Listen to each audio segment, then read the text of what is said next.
Hello everyone, my name is Jeremy and welcome to 3Bees TV. Today I'm going to do a moderate dive into the world of polycarbonate beehives. I didn't go looking for a new hive because I was bored, far from it. I went looking because over winter one of my wooden hives turned into a little bit of a science project. And what happened after that changed how I look at hive equipment entirely. Over winter moisture built up, mold moved in, rot built up, and by the time I opened it up, the colony was hanging on by a thread. So I salvaged the survivors, moved them into another colony. Then I stood there just staring at that old box, and I realized I had two choices. Spend my time scraping, cleaning, repairing, and pretending that it was still a good investment, or accept the reality. So I burned it. And no, that isn't the craziest part of the story. At some point, it stops being beekeeping equipment and starts being evidence. And while I was standing there watching that hive go up in smoke, I started asking a bigger question. Are wooden hives still the best option? Or are we just still using them because no one wants to challenge tradition? Tradition. And once I got there, I found something interesting. A lot of opinions, a lot of brand loyalty, and a lot of people speaking with absolute confidence and not enough actual comparisons. So that's what this is. Not a fanboy video, not a sponsored review, not a this changed my life sales pitch, and not just something I saw on TikTok.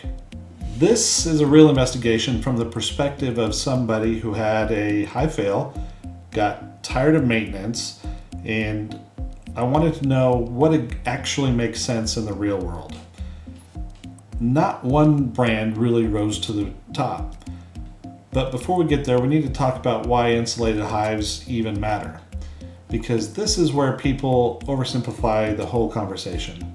They'll say, bees have lived in wooden forever. That's true. Bees have also lived in trees, walls, barns, old tires, and places that should concern the fire department. Survival is not the same thing as efficiency. Inside the hive, bees are constantly managing climate. They heat brood in the winter, they cluster, they generate warmth. In summer, they fan, haul water, and use evaporative cooling to keep the temperatures where they need to be. So in other words, the colony is running HVAC system 24/7 with unpaid labor. Meanwhile, I can't even get my adult wife to shut a door. So the real question isn't whether bees can survive in wood. Of course they can. It's how much harder do they have to work because of the box we gave them. And where I live, that matters even more. Because in South Texas, we don't do weather politely. One week it's cool mornings and spring flowers. The next week it feels like summer's trying to break into the house through the windows. That's where insulation becomes more than just marketing. It slows heat loss when it's cold, of course, but it also slows heat gain when it's hot. That doesn't replace ventilation, it doesn't replace shade, it doesn't replace good management. But it can absolutely change how hard the bees have to fight the environment. And then I did what everyone does when they're researching gear. I went online. Forums, videos, comment sections, random experts with profile pictures of trucks and users' names like Bee Truth Patriot. After hours of that, I realized something important. The internet had answers. Unfortunately, had all of them. Everybody has a favorite brand, everybody had certainty, so I decided I needed less internet and more reality. That's what took me here locally to Magnolia Bee Supply, here in Magnolia, Texas. And this next part matters more than you think. There is a huge difference between scrolling product listings online and then walking into a real bee store. This wasn't a warehouse. This wasn't some decorative candle shop with two hive tools hanging on the wall pretending to understand varroa mites. It was a working bee store. Had real inventory, real gear, real answers, and then I met Andy, the owner. And you can tell pretty quickly this business grew out of genuine interest. It started as a hobby and became a full-time operation, which is usually how best businesses happen anyways. You get obsessed with something, accidentally become useful, and eventually people start paying you. That's either entrepreneurship or a cry for help, sometimes both. Andy carries suits, gloves, feed, boxes, tools, honey products, accessories, and of course the insulated hives I went looking for. On Saturday mornings, Andy also hosts local beekeepers and provides coffee and donuts.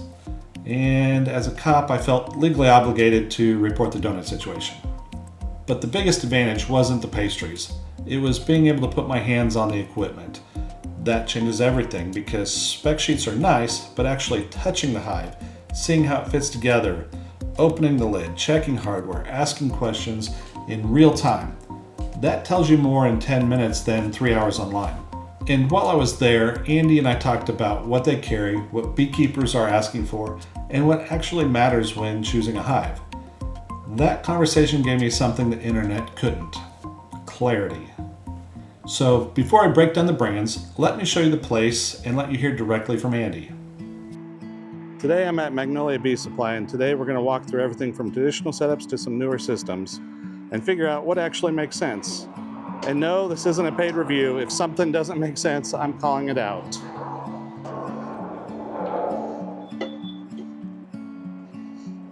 All right, this is what I like to see. Not a warehouse, not just a website, an actual working bee store. All the boxes, frames.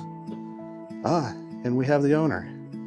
Hi, Hello. I'm Jeremy. Hi, Jeremy. I'm Andy. Andy, it's very nice to meet you. Nice to see you again. Yes, Thank sir. you for allowing me to come in and to kind of do an unboxing of your little box absolutely. store. Yeah, come on in. So I have a very small apiary, 4 hives, 4 colonies, one of which I lost a queen over winter, and I'm picking up a package tomorrow. I wanted to try a different setup. Currently I have all wood boxes, all Langstroth, and there's a product that you sell here that caught my attention. And so I'm really curious about it, do a review, and move all my bees into this new system, which we're going to talk about. But first off, if you wouldn't mind just kind of showing me around. Sure. Magnolia So you Bee came through the Supply. front door, and we actually started in the space that you just are going to be walking out of now, and recently, in the past couple of years, expanded into this part of the building.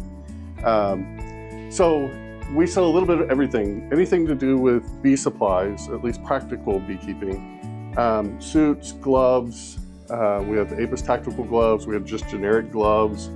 We have our own custom suits that have leg zippers to make them a little easier to get in and out of, especially for our older generation of beekeepers. Yes, understand that one. And then we have wax, and we have insulated boxes, and then we make creamed honeys and candles. We do a little bit of everything from an experimentation perspective, and some of those things work, some of them don't. To help keep my wife involved in the store, well, she's not my manager, she would say. We also sell some all-natural products from Rocasa, which was her hook to be here during the day. And then we sell honeys from Wild Honey Box. They're a commercial beekeeper here in Montgomery. Great family, great beekeepers, and very supportive of the community. And then we sell the Yes Honey drink. And then we also did a collaboration with Incredible Ice Cream, where the extra sweetener that's needed to make ice cream is actually using our own local honey that we harvest here in Magnolia. So you're not only getting the benefits of the delicious ice cream, but you're getting local honey as well. Right, exactly. So we sell a little bit of everything. This is a fun thing for us to do. This started as a hobby. It is now my full-time job.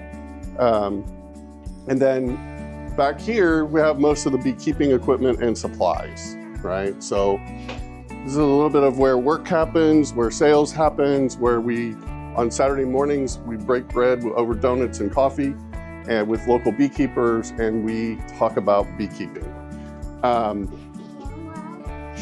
And then we also build some things that we sell into the community. We sell some little trivets for holding your pollen patty.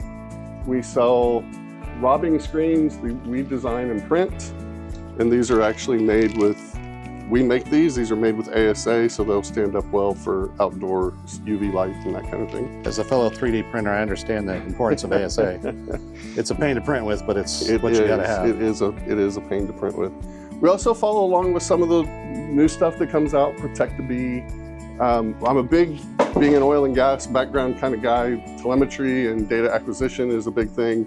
So we also do some in-hive telemetry with temperature, weight, humidity, radar, and they even have a bee cam that we don't have yet. But and then, so we have a number of things. We do woodenware, although it's a very small percentage of what we sell these days, it seems like.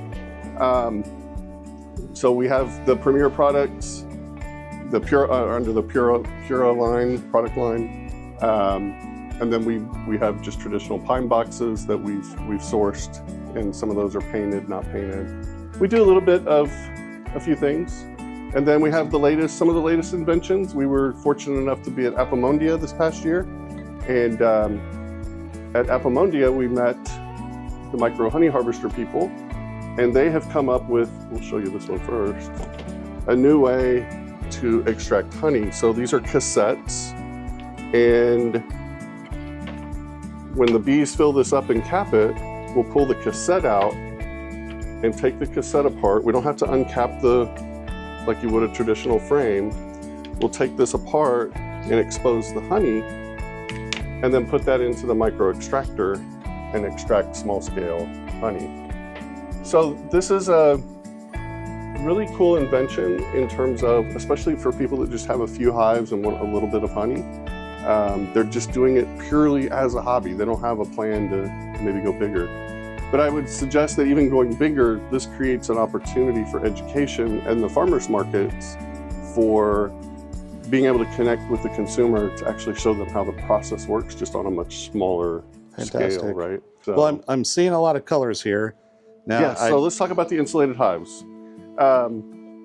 So this is from a product. It's a product out of Greece. It's called Anel, A-N-E-L. They're an insulated box, so it has expansive insulation inside. It's about an R7 from an insulative value.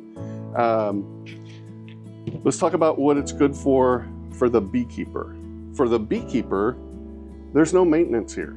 We don't have to worry about taking a hive out of service in order to paint it or touch it up or do something to it or worry about it rotting.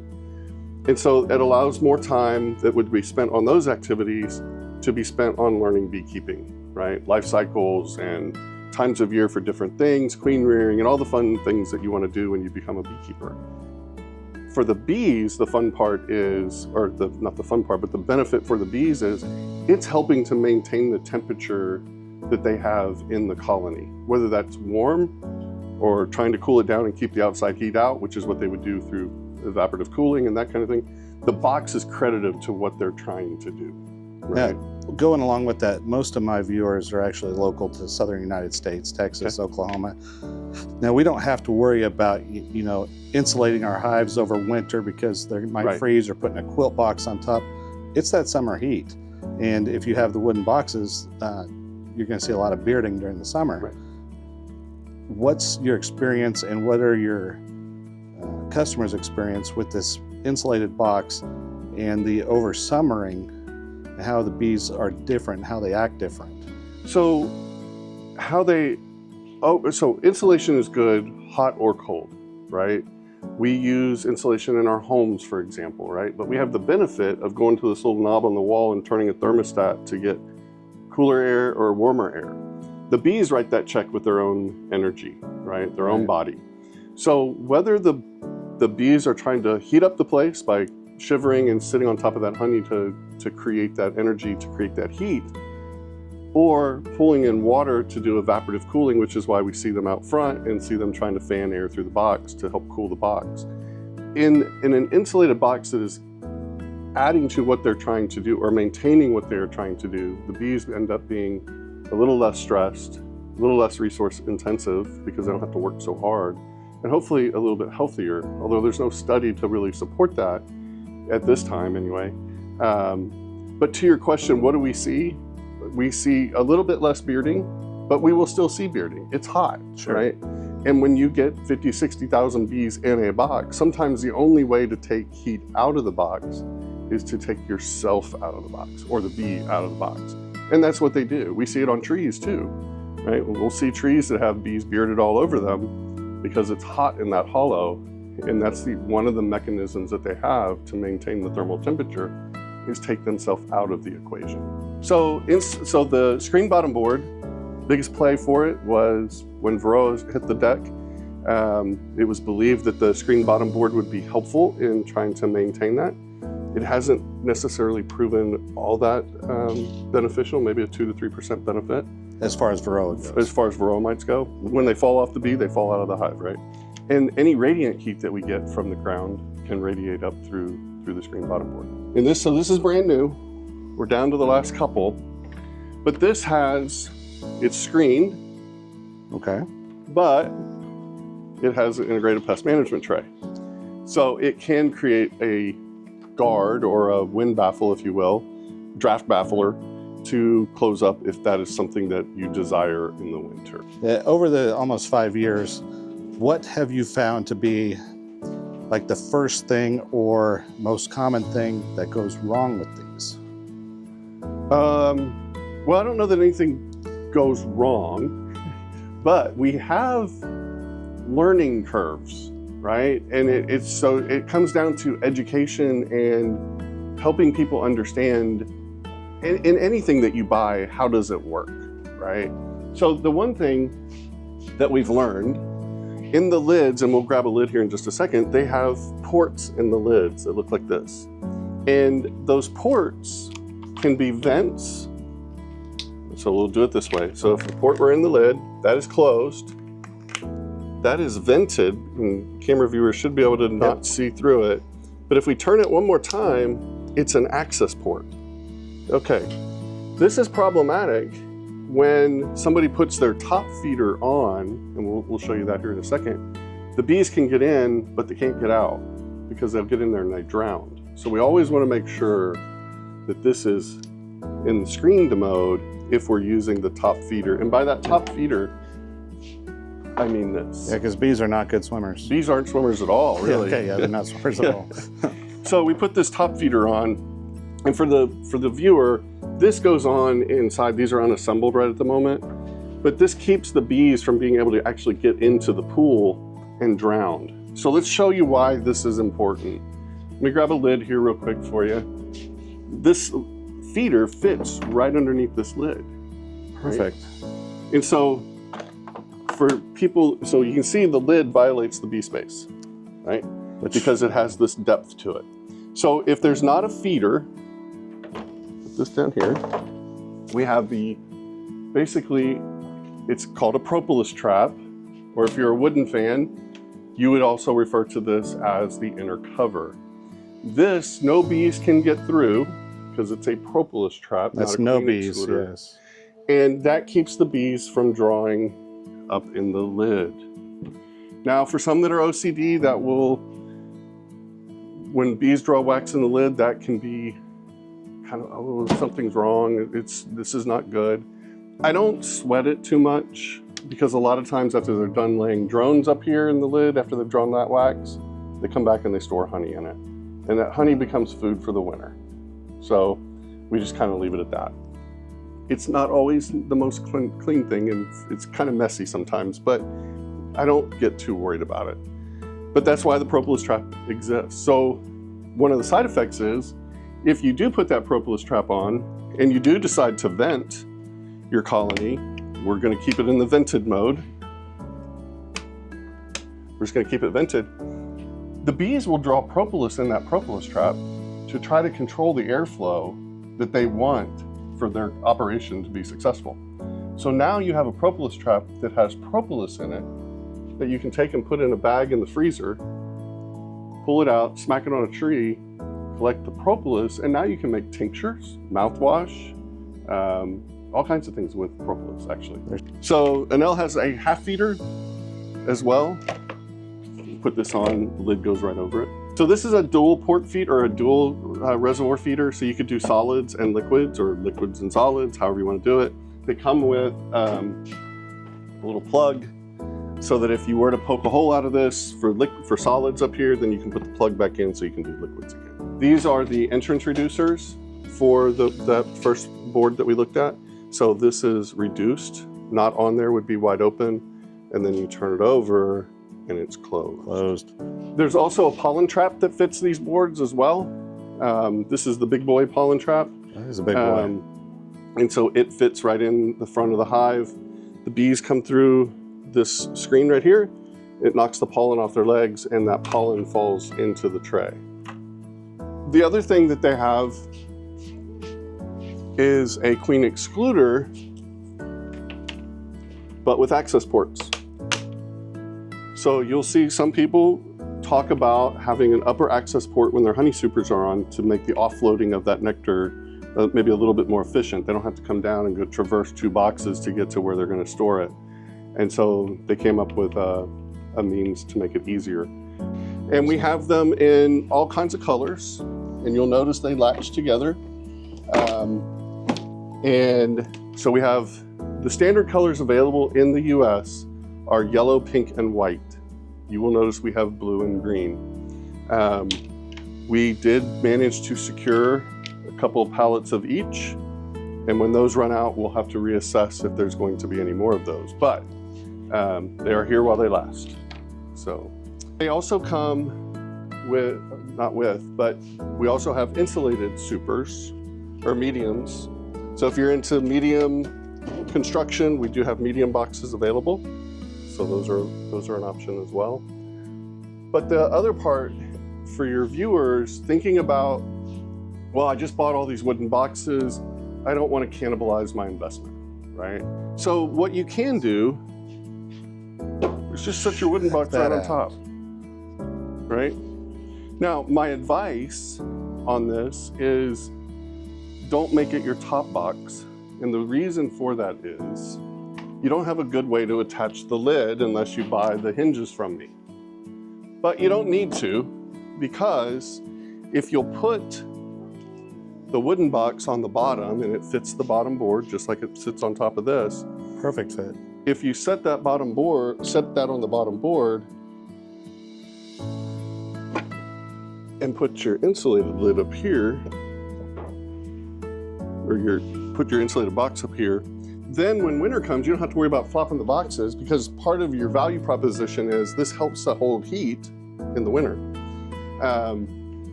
Your lid can just attach right on top of it. So you don't have to cannibalize your wood, even your wood supers. So you can't really do the same thing with the wood supers, but the wood supers aren't on there all that long. For us, it's maybe 8 weeks, maybe 9. We'll put the wooden super on top, put the lid on top of it, and maybe we'll put a brick on it just to kind of help hold things together. A lot of my viewers are local to Texas, Oklahoma, southern states. How do they go about finding you? We ship. So we have a website, www.magnoliabeesupply.com. You can call us or text us at 281-305-4072. We have a TikTok channel, Instagram, or just come in the store. We're in Magnolia, Texas. If you're super local, on Saturday mornings we do donuts and coffee. Come in and talk to other beekeepers. We kind of call it the Old Farts Club, but it's not exactly the same thing. We talk about bees and stuff. So perfect. Well, thank you so much. You're welcome. All right, now that you've seen the shop and heard the perspective from someone who works with this equipment every day, let's get into the actual comparisons. Because after spending time at Magnolia Bee Supply, seeing the equipment in person, and getting honest answers, I walked out with something the internet couldn't give me: a filter for the nonsense. And that's where the comparisons began. The first big name people recognize is Apimaye. Apimaye has built a serious reputation on offering premium all-in-one systems. Their roots go back to Turkey, and they've grown into a globally recognized name in modern hive equipment. When you look at their products, the design philosophy is obvious. They don't just want to sell you a box, they want to sell you a complete ecosystem.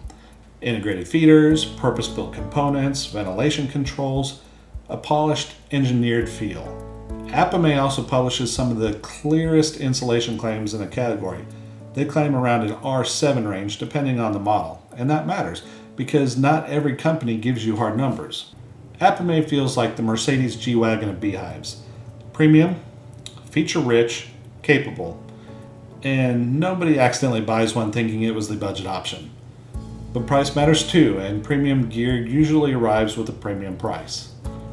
Then there's Lyson. Lyson comes out of Poland and has earned a strong reputation as a practical, dependable piece of equipment for serious beekeepers. Less flash and more function. Some dealer listings on their lighter weight models show insulation values around R6.4 and empty weights around 20 pounds depending on their configuration. That matters more than people admit. When it's hot and you're moving equipment around, Lyson doesn't feel like it's trying to impress you. It feels like it's trying to work. And that's why I compare Lyson to a Toyota Tacoma. No drama, no unnecessary theatrics, just useful.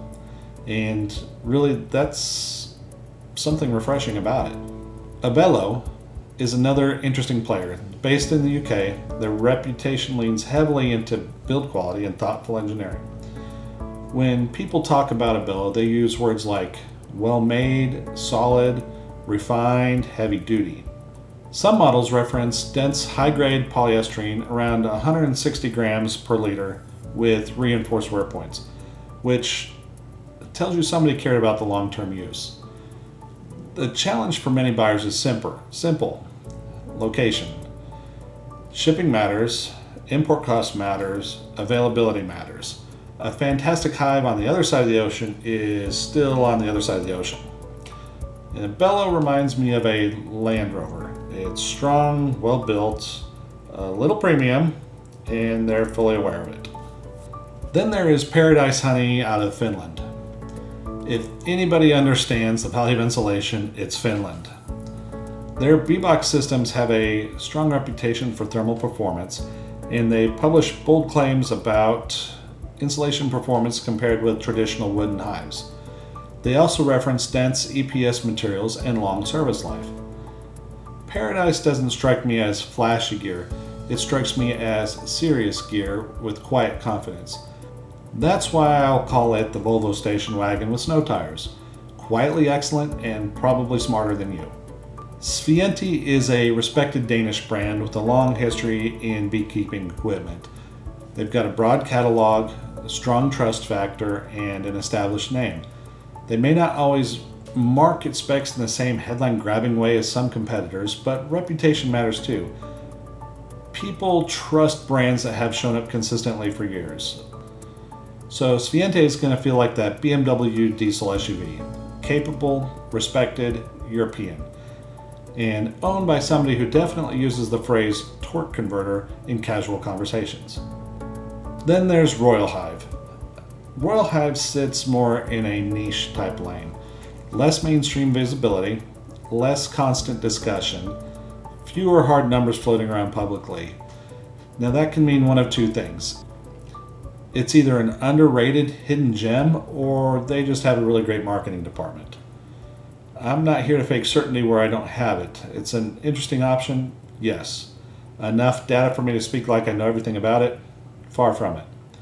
But that's why Royal Hive gets the startup electric truck comparison. Could be brilliant, but could disappear next Tuesday. Now, somewhere in the middle of this, one brand kept showing up for practical reasons instead of flashy reasons, and that got my attention. Because hype is easy, useful is harder. And that leads us to Anel. Anel is based in Greece and focuses on modular insulated hive systems built around usability. Polyurethane insulated construction, compatibility with standard Langstroth frames, multiple accessories, and a design that clearly promotes function. And this is where my local dealer mattered, because Magnolia Bee Supply carries Anel. That means I could see it, I could touch it, I could ask questions, actually inspect on how well they build their product and what their build quality was like. And that matters more than any opinion online ever will. At the store, Andy walked me through screen bottom boards, saw-on bottoms, feeders, lid ports, propolis traps, pollen traps, queen excluders, reducers, ant legs, the whole system. And the more I looked at it, the more it felt like a product designed by people who expect it to be used. Not just admired, but used. So I asked the obvious question, what goes wrong with these? And his answer was honest. Nothing really goes wrong, there's just a learning curve. And that made sense immediately, because sometimes people say a product is bad, but what that really means is, I didn't understand it in 5 minutes. Those aren't the same thing. Case in point, the latches. The latches and I are still in active negotiations. Do they work? Yes. Do I seem to readjust them every time I move boxes around? Yes. Have I figured out that they don't need to be so tight like I'm strapping a helicopter to an aircraft carrier? Yes. So if Anel ever asks for product feedback, my answer is simple. Keep the bees and send the engineers back to the drawing board regarding the latches. Now, after comparing all of these, a few things became clear. If your obsession is premium fit and integrated features, Apimaye, of course, is the strong case. If you want proven utility and practical value, Lyson is hard to ignore. If you care deeply about build quality, Abelo also deserves attention. If insulation is your religion, Paradise Honey belongs in the conversation. If you trust legacy reputation, Swienty earns the respect. If you like exploring niche options, Royal Hive may be worth a look. But after weighing everything, comparing the details, and thinking hard about what mattered most to me, the hive I chose was Anel. Now, Anel is definitely not going to be the perfect fit for everyone, but it checked nearly every box on my list. So I went all in. I got 4 starter kits, 4 additional deep boxes, 4 medium boxes, enough to get my apiary transition rolling. I also sprang for the upgraded queen excluders with secondary bee entrances because if you're doing it, you might as well do it right. By the time I walked out the door, I had dropped almost $1,100 on Anel setups for the 4 colonies. The only sting in the deal is that I paid all the taxes on it before learning I qualified for the Texas Ag exemption. Whoops.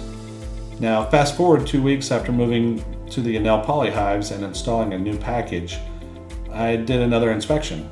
I didn't film it.